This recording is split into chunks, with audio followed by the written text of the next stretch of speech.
Today on Account Management Secrets, I'm joined by Craig Rosenberg, the Chief Platform Officer at Scale Venture Partners and co-host of The Transaction, one of the sharpest go-to-market podcasts in B2B. Craig has seen it all.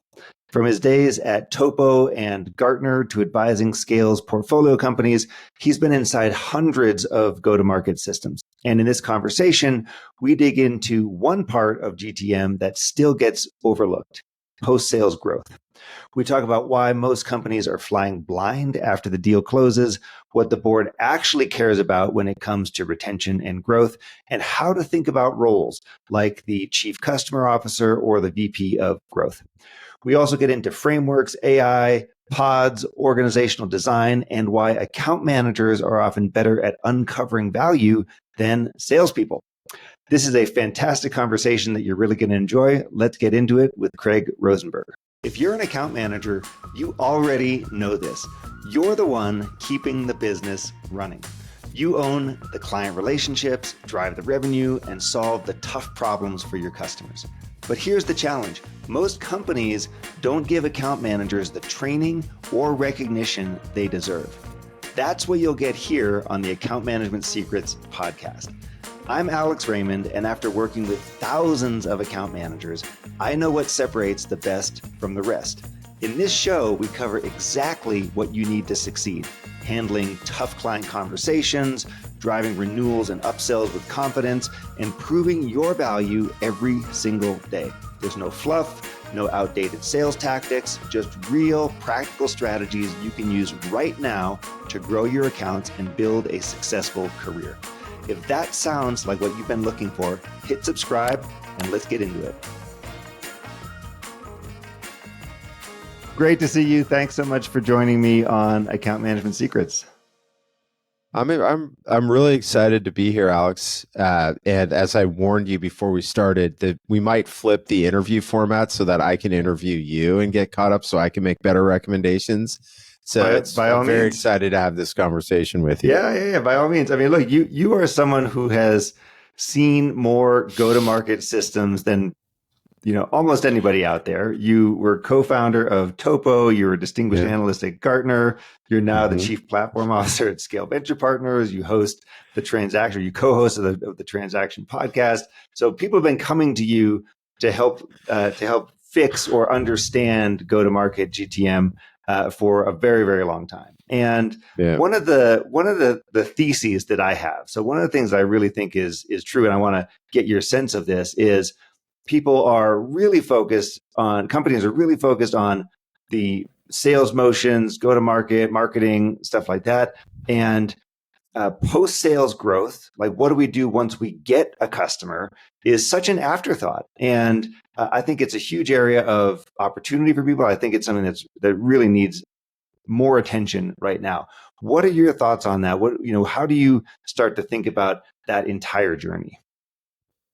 Well, I think you have a business because I'm not sure we've cracked the nut, right? Because you and I talked 6-7 years ago, and we're sort of in the same boat. There is something really interesting right now. I'll give you all context, then we'll figure all this stuff out. But AI does change the account management game. In the sense that it's really a start small, grow big type of sale. And so the ability to account manage and to have, a strategy, people, process, technology foundation becomes especially important in today's world with AI, right? And so why do I bring that up? Because it's always been a big deal. It's even more of a big deal now. We say things like we want to increase NDR, right?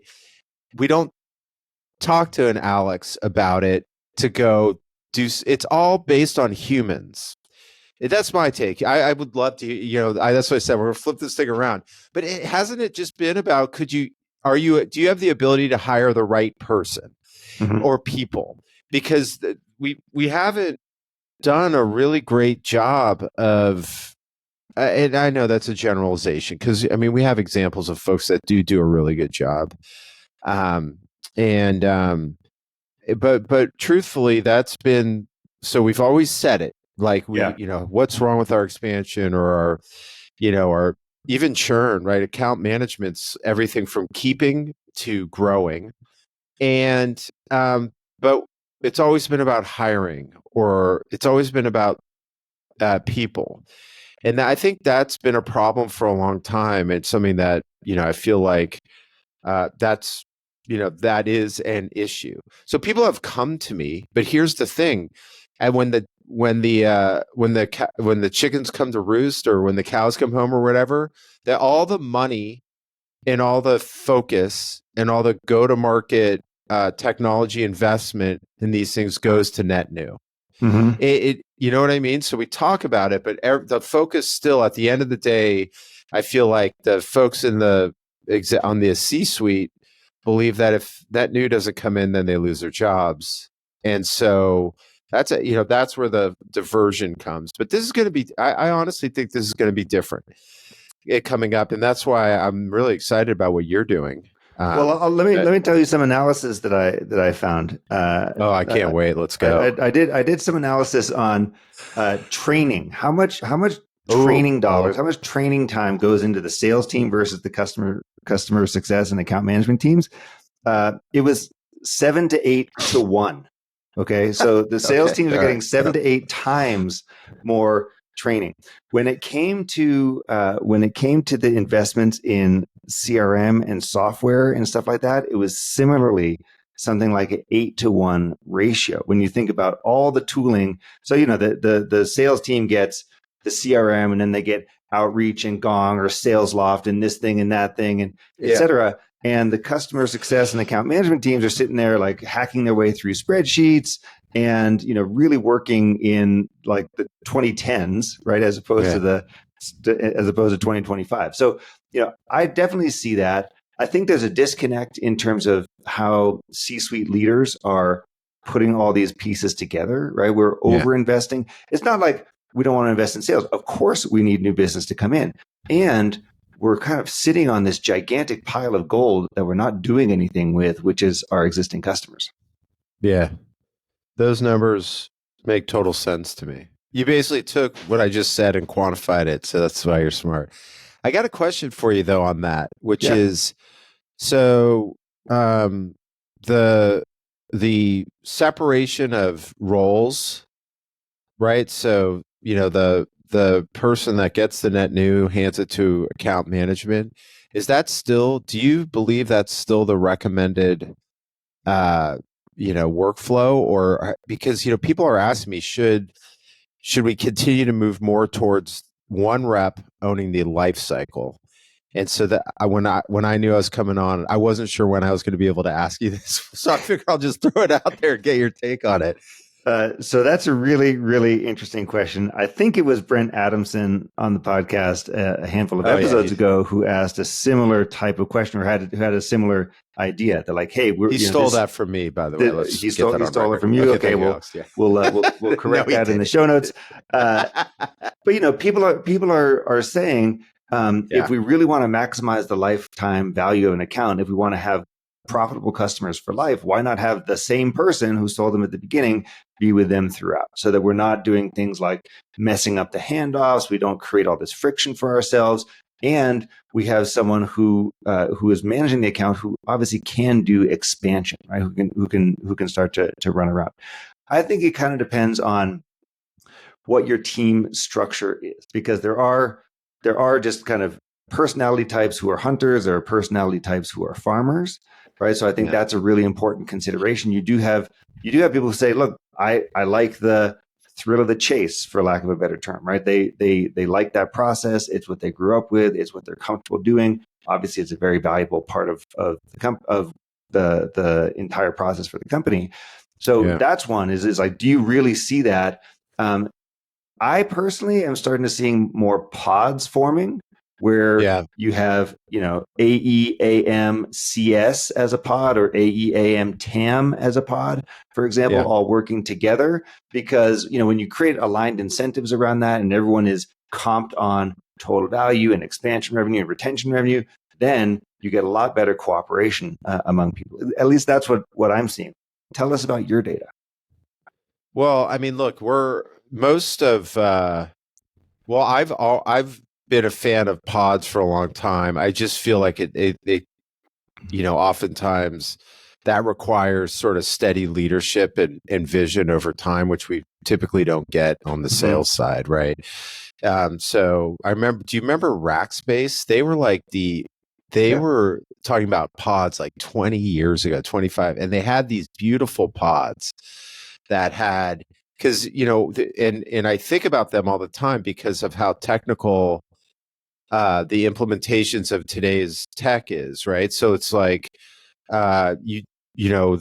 which we can have, that should be part of the conversation too, is like what's happened with the SE and the solutions consultant, right? Is that they've been moving way earlier into the sales process because you have to be able to talk tech, and the implementation and the use case has to align for their success, which is, by the way, an account management issue down the line if it's not. So I've been my thesis, I like that word, is that ultimately the pod structure, as people continue to test it and bring it back to life, is likely the best solution, because there's too many trade-offs on going, well, they're going to own it start to finish, or they're going to hand it off. Both workflows like that have flaws, but for a lot of the reasons you just mentioned. So I do think of the pods. The other thing I've seen is that the soup to nuts AE works great when the product is such. Let's like Snowflake, like Chris Degnan, the CRO there, would say, well, I got rid of all CS and everyone knows everything start to finish. That makes sense for them, right? Because once people get in the product, they're in the product. I mean, like it's happening. It's not like SAP where you're doing a 2-year implementation of the solution along the way, and there's this is different, right? It's a usage-based model. It incents the sales rep not to necessarily overdo the first deal, right? And they can make a lot of money down the line, but the product is such where they aren't constantly having to tug on everyone's shirt and saying, you need to come help these people out. Like you could do that. So I have seen successful own it soup to nuts when the product is such that it almost can sell itself. And I think we'll see more of that, right? We see these companies like Cursor going to hundreds of $1 million every month now that are early stage companies, but they're built to be able to be easy to use and fast onboarding, et cetera. That right now, if you think about as an account manager, you're going in there and they're already like close to successful with the product, and now we can start to look at what are the use cases that they're missing. So that that's where I see it work, I think. But most software, we need to have a team that's put together, and that's why I'm starting to think about the pod and watching pods. I'm not there yet, but I've always been attracted to it since Rackspace did it early stage there, and they talked about it a lot, and I was like, gosh, that's really interesting. It's just that they sort of came out with that, and I thought it was really interesting, and then we went to the handoff workflow was like the predominant one for years now. So anyway, that was a long-winded way of saying. Let me ask about another kind of question around the org design, let's call it. So sure. We know that companies, they pay a lot of lip service to post sales and the customer happiness and customer growth and all this sort of stuff. But if this problem had been solved, this problem would be solved, and it's not. One of the things that I see as adding potential confusion to this, and apologies to my previous podcast guests who have this role or who have talked to me about this role, but one of the things I think is causing the confusion is this thing called the chief customer officer. Because here's what's happening. At least let me give you a hypothesis and then see how you respond. I think you've got a CRO who comes in, they own revenue, but really what they're being incentivized and comped on is new revenue. And then people say, boy, our CS and our account management is a disaster. So let's go find a new C-suite person. We're going to call them the chief customer officer, but we're not going to have them report to the revenue officer. We're going to have them report to someone else. And so then you've got one person who's, got a lot of experience, a lot of resources, and focus is entirely on new biz. And then you have someone who probably, frankly, has a little bit less juice, right, than the CRO, the chief customer officer, but they still have a C-suite title. They might be reporting to someone else, and they're sort of in charge of revenue, but they don't have revenue in their title. When I look at this, I think, boy, there's a lot of confusion here, and there's a lot of potential for stepping on each other's toes. Yes.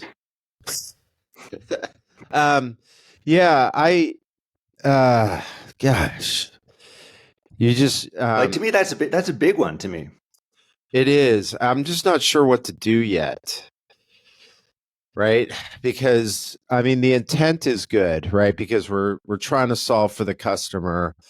The trying to figure out the spaghetti of how the life cycle connects and how we work together makes it tough. And so I don't know that I have a solution.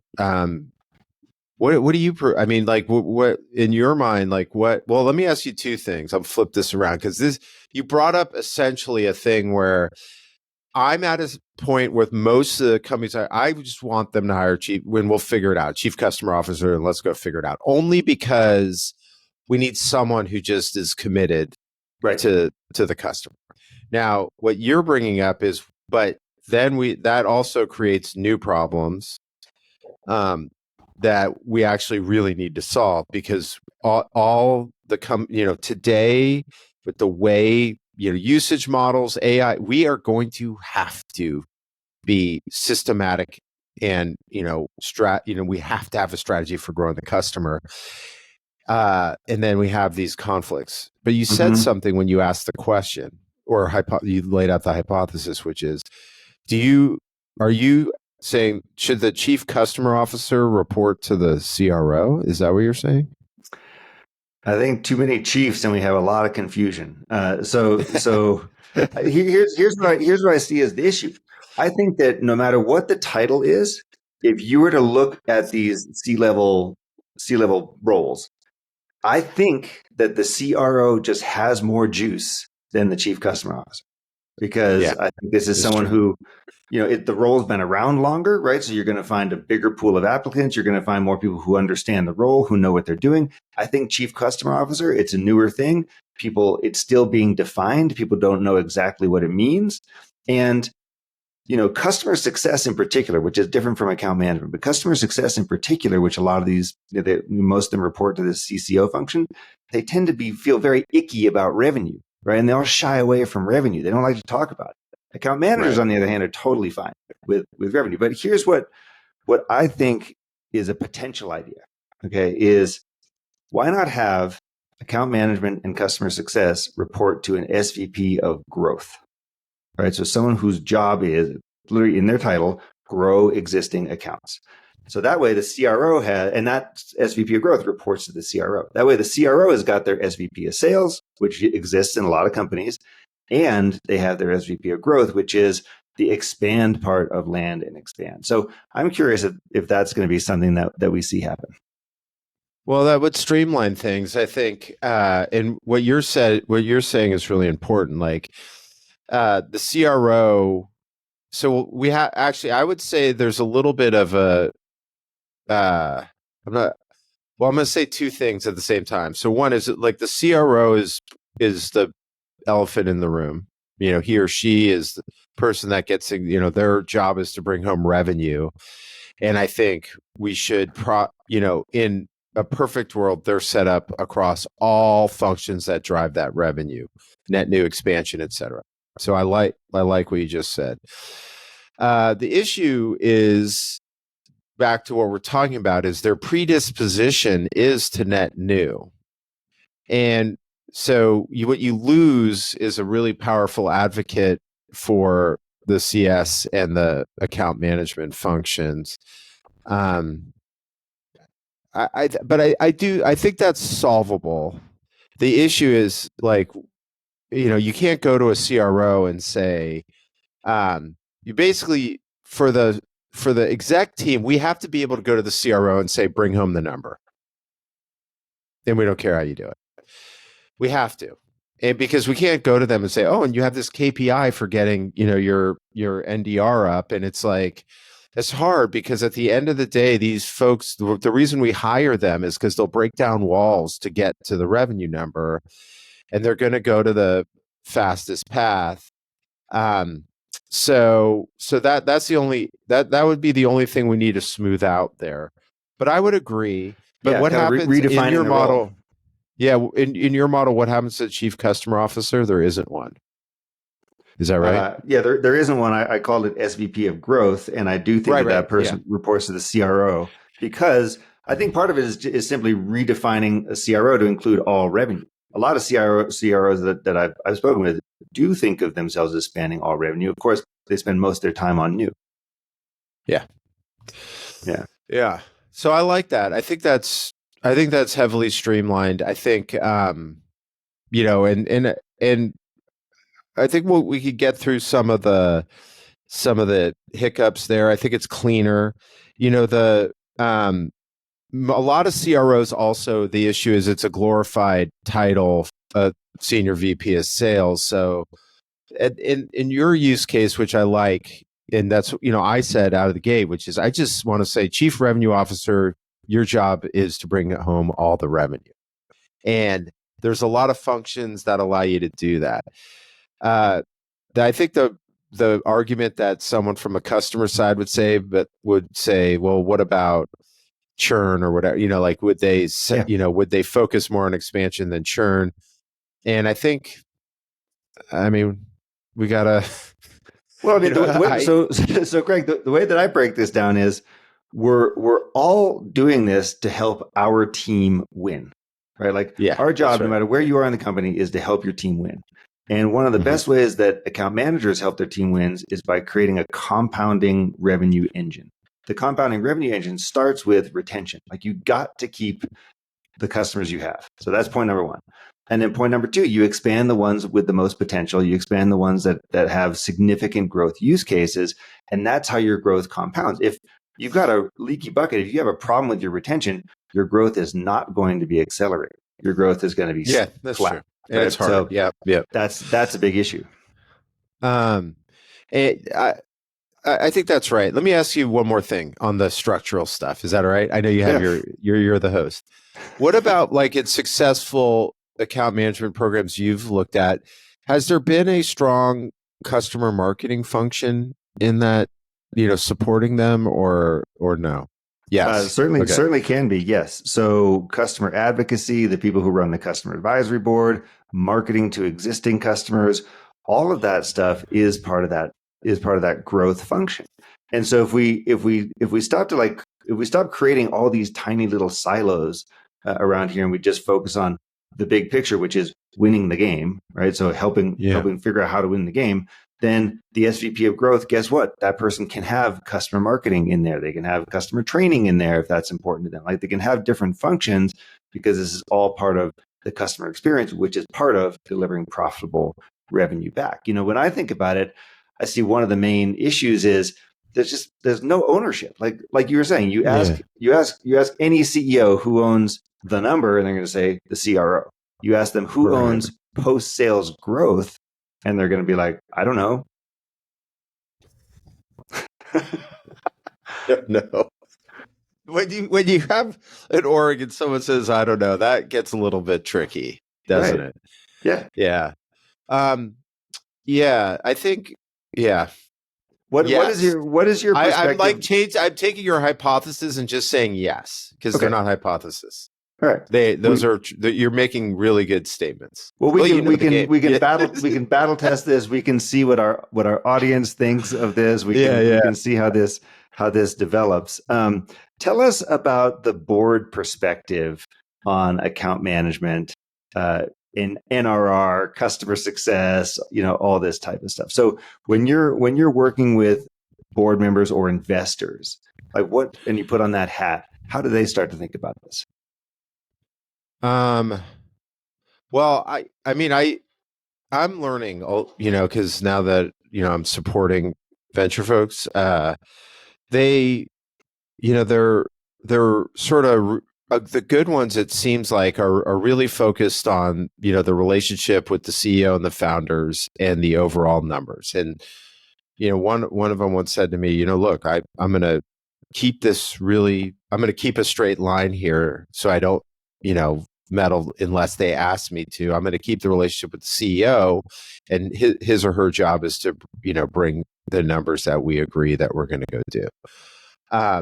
But the good ones also will, open the conversations based on, we like, for example, we have a thing called Scale Studio. We look at these high level metrics. And if we see, NRR, NDR, whatever, trending down or not up to, snuff from a benchmark perspective, then we'd open up that conversation. But I feel like the folks are open to new ideas on the board level.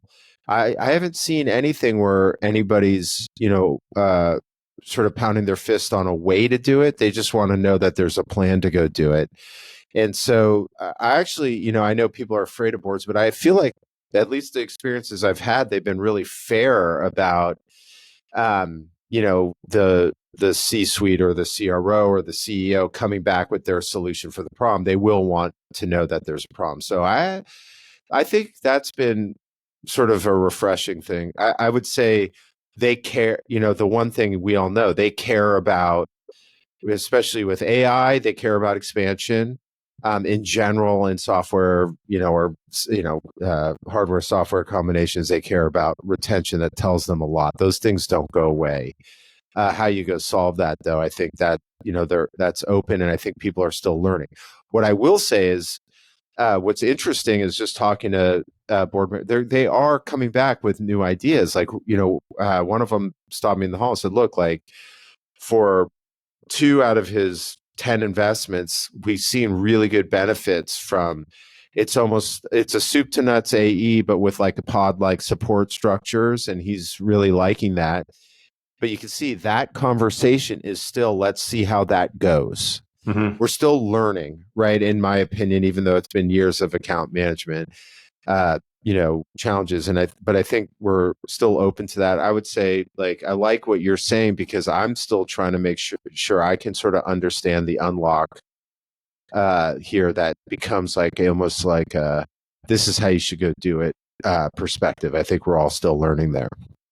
Well, it's not a great, I mean, essentially I'm saying, oh, they're really nice guys. But no, I'm saying we don't know. I honestly, right. I'm not sure we know. And I think we get excited when we see people do something really great with it, but there's a lot of different ways that we're seeing. The other thing that is hard, man, this whole thing is hard. And this is what we were talking about earlier with the pods or something, even your, recommended structure, right? Where we have a VP of growth that owns this stuff. The CRO's out every 2 years. 15 months lately. That was the pavilion data I saw from Sam Jacobs. Well, yeah. I don't want to feel too bad. I know it's rough. Yeah. So, but they come in and they got to lay down their own thing. And so we're all, and account management CS, they are always at how many times have you gone in? You got what? You got all these folks in your group and they're like, they come in and talk. I guarantee you get we have a new leadership and we decided to change this quarter. Oh, and the account managers always get to sit in the back for the training if they're lucky. Yeah.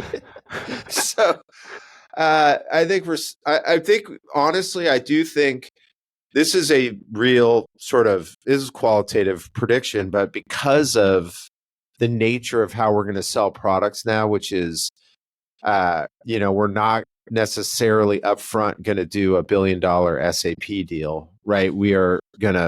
People are going to usage base themselves into big relationships. That the role of the account manager becomes critical. I think the other thing that, like I've said it a couple of times, but I'll just say it again, the ability to be technical and use case centric or have those resources is key. So I do think we're going to have to figure out a new way. I'm going to start to test your VP of growth hypothesis. I think it's a really good one, especially when there's a CRO. In some cases, I work with early stage and we don't have one. Well, so let me ask Yeah, your perspective on this. So you shared what it's like at the boardroom of a VC backed company. It's yeah, going to right. be it's going to be substantially different with a different set of Of course. investors, particularly Yeah. private equity. So you got a Oh, well, private yeah. equity buyer, which by the way is an exit for a lot of mid-sized companies these days. They have a totally different view on account management, retention, profitable growth from existing customers. And for the most part, they're sitting there saying, one of the reasons we bought you is because of the stable of clients you have right now. I would guess, tell me if I'm right or wrong, I would guess that they therefore spend a lot more time thinking about existing customers than the VCs. Is that true? That is true. I mean, like, I sort of, if I had to sort of just do a slight reset on, so like I've been, like I said, I've been really, I sat on the other side. Now I work in VC. I've been really excited about how willing they are to learn and listen to new ideas and work with folks. PE firms, that's not how they, at least the folks when, in the days when I would work with them, I mean, as you know, there's different, that some of them have different investment theses that they're playing out. Many of them, though, part of their playbook is customer retention and growth as part of the investment thesis. But three is, they typically own way more of the, company, if not all of it. So that execution, and so like if you're a venture capitalist, there's two or three other VCs on the board. You want to recommend, you want to help to the extent that you can, but there's other sort of folks at the table. And with the PE scenario, they're buying it and they're going to run this really, not, some are strict, some aren't, but playbook. And often, as you said, that involves customers Mm-hmm. and what we can do with our customers. So that is a true statement. Actually, very true statement. Now, you just meant, Craig, you just mentioned Playbook. So this is something I really want to get your sense of. You've got this awesome podcast, The Transaction. Uh-huh. You talk about Medic, MedPick, this thing, that thing, ABM, PLG, etc. All these frameworks. Yeah. And one of the things that baffles me is Mm-hmm. there's just so many frameworks out there for sales, right? If you're old school, it's Sandler or Spin or Miller Hyman or Gold Sheets or whatever it is. If you're new school, it's Challenger or all the cool things that are happening right now. Right. And you go and you turn to an account management leader and you say, what's your framework? What's your playbook? And just crickets, silence, right? They're like, Uh-huh. I don't know. We're making it up as we go. We don't have anything we're relying on. Or they say things like we use the some 10% of what the sales team uses or whatever. How come we don't have a framework that actually is making an impact on post sales? Well, I'll mention one thing. You may or may not know this, which is the dirty secret, is even when the folks roll out a playbook on the net news side, that's still not necessarily widely adhered to, and there's all this sort of different stuff at different patches. But generally speaking, you're right. Like at least they know, like to use a football analogy, they're going to run the ball 40% of the time and they're going to pass the ball. So they know this. And then account management doesn't, but I just think it's because of an afterthought. This is what we said originally, which is like account management was about people. Like, can I hire the right people that come in instead of laying the strategy, people, process, and tech?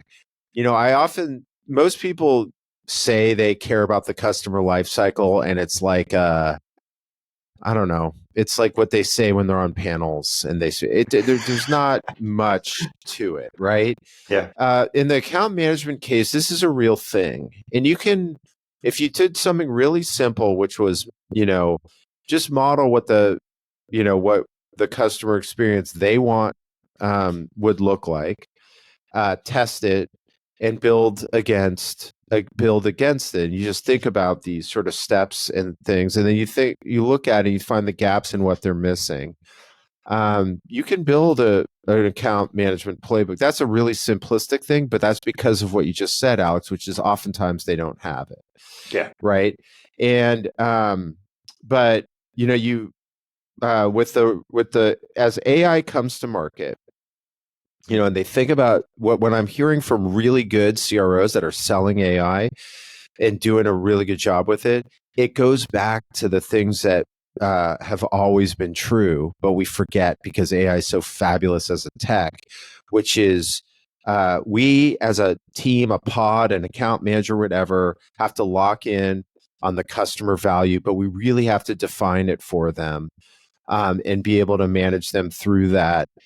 It's not, everyone thinks it's weird. Everyone brings it up like it's new. That's been true forever. But we do have these moments when we have technology rushes where we get so focused on the tech, and the buyer often leads us down that road. They say, oh, well, we have an AI initiative, so we got to go bring this thing in. And instead we have to, as a account management team, really focus in on, how do they get, how do the people get bonused? What are the things you're trying to do? Because especially with AI, where it's different, right? Like SaaS, you enable someone to do better. In AI, you do it for them. And so like this is going to be a really cool opportunity on the account management side to really take the good ones. If you have the playbook to identify the customer value points. And by the way, one thing I'll say, this is a total side note, not to get off track. In the last 10 years, this good CS people, good account management people are better at identifying business value than the net new seller. Oh, sure. It's nuts. Totally. It's nuts. Yeah. And that's why you see them off it. The sales guy, bring them in. Like they'll figure this thing out. But that's real opportunity. And I think and now we should be thinking, but it's just been an afterthought. But like the playbook's clear, is clear to me, at least the basics of it. And the second part I think is really excited about in a future account management playbook is the level of information we have on the customer. That's, the ability to look at product usage and signals there, to be able to look at, their third party, using third-party data to look at their other habits. And then more importantly, the ability to ingest what's happening on a business level and to understand what that looks like, and to be able to have real conversations with them on value, even if they're not thinking about it in the right way. It's extraordinary. I mean, I literally was just the other day meeting with folks. They're not real account management function, but they know growth is key. And they literally do like study halls with the 3 or 4 people that touch the account, but they create the data in seconds, right? Using AI. So that those things, you can start to see that the playbook's not just required, but it's pretty exciting what we're going to be able to go do there. The impact will be more obvious, I think, in the coming years for account management, because that's sort of the key way that you go to market in these new AI products. And so, yeah, so I just got on my soapbox after you just asked me a simple question: why is there no playbooks? Because there's been a second-class citizen problem. I call it the unsung heroes. Yeah. Well, I mean, this. Like, there's some incredible account managers out there that, like, you know them because the new CRO comes in and goes, "I have to get her. She is the best ever." But it's people. And we just got to replicate them and put it into the same sort of methodology. But you should create a BANT-like acronym-laden framework. And everyone makes fun of acronyms. They shouldn't, because they stick. I'm going to. Let me try it out on you. Okay. So let's go. All right. So Craig, actually 2 things here that I'm doing. Number 1, I'm writing the account management book. I'm writing the book right now. That's great. The book will be out by the end of 2025. So that's happening. And that's a distillation of everything we know about account management to get out there and make it work. As part of that, I'm creating a growth framework, and I'm calling it the Amplify 10X growth system. Okay. So the 10X is, how do we shift from incremental thinking to exponential thinking when it comes to customer growth? And there's 4 pillars in this thing. I call it A10X. There's 4 pillars in here. The first is solve bigger problems, right? So your customer is putting you in a box. Your customer thinks all you do is you sell this widget or this service or this solution or whatever it is, and that's all they come to you for. Solve bigger problems means go figure out, go do the discovery, go talk to the people to see what's driving their business so that you can attach yourself to it. So that's point 1.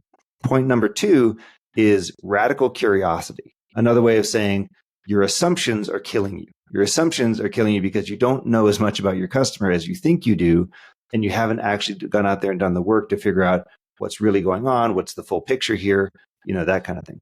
The third is think like an owner. If you owned equity in your customer's business, what would you be advising them to do? You would go to them and you would say, I see this problem. Here's how we could solve it. Here's some risk coming down the road. I think you should do X or Y or whatever. Thinking like an owner puts you in that mindset.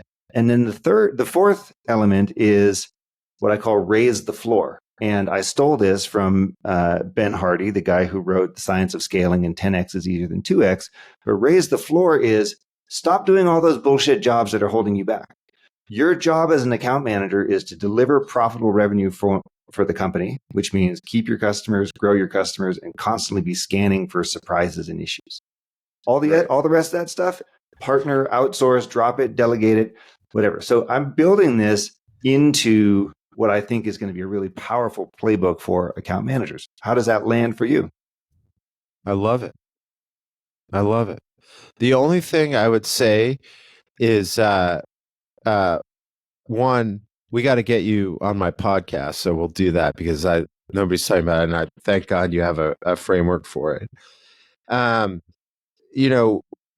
Two, it's really interesting because what you brought. So here, when I said the only thing I would say is that sounds great for the entire revenue organization. I know we got to solve account management stuff, but I mean, that seems like a really, like the good CRO will have the 4 tenets of how we do business on the wall. Like that sounded pretty good to me. It also sounded pretty good as a, just overall how you run your company. So start there, but you might have something bigger. You might be doing a TED talk on how to run business. I think that's my feedback to you. I think it sounds great. You will, the customers putting you in the box, that's a real one. And there's some skills there, as you know, because you have to deliver what they asked for while helping them think bigger and you thinking bigger. That one's always complicated. Like a really good CS person sort of maniacally focused on getting them, stood up and into, their version of the product. That's like a key. It's really a key factor here and very hard. It has to be always on, so, but otherwise I'd say it's a great way to think about business. Well, thanks. I'm just starting to try it out. My book outlines like 37 pages right now. So I'm working through it, trying to figure out all these components. So Craig, wrapping up here, you talked about AI and the business models that are changing around AI. The flip side of this is also true, which is a decent number of account managers and leaders are thinking, how do we use AI ourselves as teams? What opportunities and threats does AI pose for me in my career and in my job role? As we wrap up here, how do you think people should be thinking about that? Well, one is, there's this. So, look, I've been an analyst for a long time. And, I'm not anymore, but I still have that mentality. And the thing that, let's say the 15 years of doing go-to-market tech analysis was always, the value prop ran way ahead of the value that the software would deliver. So, as analysts, we get really excited. Then I went to Gartner and they were really smart about it, which is like, no, you got to prove, like, I need to see it. I need to see it a lot before we can say it. That was a really good lesson. So I came out, of Gartner with a good, healthy skepticism. I always encourage people because if the value prop sounded good, I would say, keep going. And then I'd watch them. But before I really felt like we got to lay this down, I knew it was going to take 3 years or 4 years. AI is different. When we look at, the data, we're talking about like 6 months ago, I don't know what the percentage was, but just qualitatively, everyone was like, "Oh, this AI thing, I don't know." What? Now it's like 85% of sales orgs have some form of AI running in their org. That's the fastest run up I have ever seen. And it's coming from the top where the CEOs are saying, go do it, and from the bottom where folks are just doing it themselves. So anybody who's afraid of the threats to their job needs to just get with it and go become AI centric. And I know people, and the whole reason I tell that whole story is because I know that there's pundits out there that are just, you feel like, oh, this is a bunch of crap. They've got skin in the game, so they're going to just gravitate to AI. No, I'm seeing it. You'll be behind. You'll be left behind if you don't. So from an account management perspective, like my recommendation to everyone is right now, just start talking to the machines. Like so we had a number of folks that, we started a go-to-market AI, essentially research arm in my organization at scale. We just wanted to we want to make sure everyone's up to date. And so we had our first event. We brought some folks together across everything, sales, marketing, whatever. And one of our founders who had basically built the entire organization using AI, he has people, but not as many as he would have had to before. So a bunch of folks left the meeting going, oh my God, I'm going to be behind. In 2 days, they came back with the most amazing, they just started talking to the machines. And there's so many things account managers can do. The account research is now, it's not even a question. We always knew that you had to do it. Now you can do it faster and better, but you have to talk to the machine. You have to keep getting it better, figuring out, telling it what to look for, and you will get incredible data back quickly that you can go do something. But that's like not even, you have to do that. Your competitors are doing it right now. So you have to do that. These are all simple tasks that I'm talking about, not even the complex workflows. But, I think everyone should write their own, emails and communications, but I do think you can do it faster, with the help of AI. These are all things you can go do right now. But now we've got crazy stuff. So one of the guys who went on and did all that stuff, because he's like, oh, we're not doing the baseline. Now he's got essentially created buyer persona agents in, I think, Gemini or Claude, and he runs everything through them before he does anything. It's incredible. He did that in like a day. Yes, you can have AI impersonate your customers to test, to do role plays, to test your messaging. Yeah. I'm like, guys, look, you're going to hear a million things. Take it all in, but just start talking to the machines and just doing stuff, and you will realize the power of this. In my opinion, if you don't, you will be left behind. Now, that said, everyone thinks that I am well aware of the uniquely human element, especially in account management. Part of what we're trying to do is break them just from a digital or automation relationship with this into something deeply personal. I get that. But to do that effectively, what if we could use it, A, to do a lot of the things that sort of kept us from being able to build those relationships? And two, what if it could make them better as well?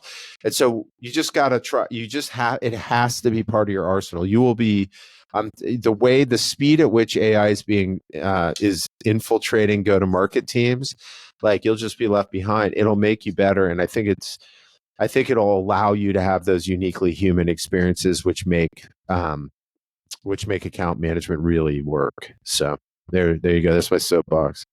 Fantastic. Well, hey, Craig, thanks for joining. We learned a ton from you on this, and I just really appreciate the way that you're bringing a very broad perspective to all these big changes that account managers have in front of them. Oh, well, I appreciate you. I just came on. I came on. I hope I could add some value, but I just want to learn some things from you. So I got a lot out of it. Everyone can watch me get a lot out of it. This is great. Thanks, Alex. Appreciate you. Craig Rosenberg, thanks so much, man.